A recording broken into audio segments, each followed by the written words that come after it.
Hi, this is Bee, and I'm a priestess of Cerridwen and a priestess of Avalon here in Avalon, Glastonbury. And today I would like to invite you to the Priestess and Priest of Cerridwen Open Day. We have created this amazing day for you, the public, to learn more about what we do in the world. Priestesses and priests of Cerridwen are community priestesses and priests.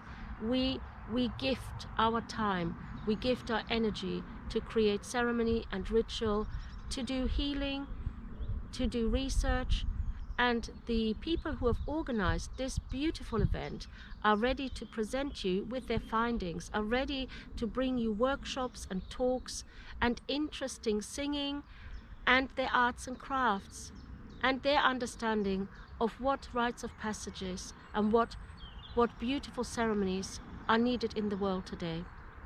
This day is going to be immense, even if I say so myself. We are there from 10 till 5 p.m. with workshops, and from 7 till 9 with the goddess embodiment. The day is £50, and you are still invited to come the following day on the Sunday to join us again, if you please, in the mornings to learn a little more.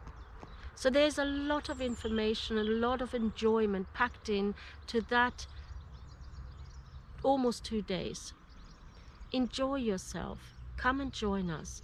Let us show you what we do, and let us show you how relevant the myth of Cerridwen is in these days. It is a myth of anger and rage, of diversity, of division, and of redemption. It is a tale that gives us hope, that no matter how bad things get, there is always a way forward into the beauty and the joy of life. The Cerridwen kin are a little bit naughty, mischievous, and joyful, and I hope we can convey that to you on the day. Please join us. Please look at our Avalon Cauldron Gathering website and buy a ticket and come, be with us, and enjoy. Blessed be.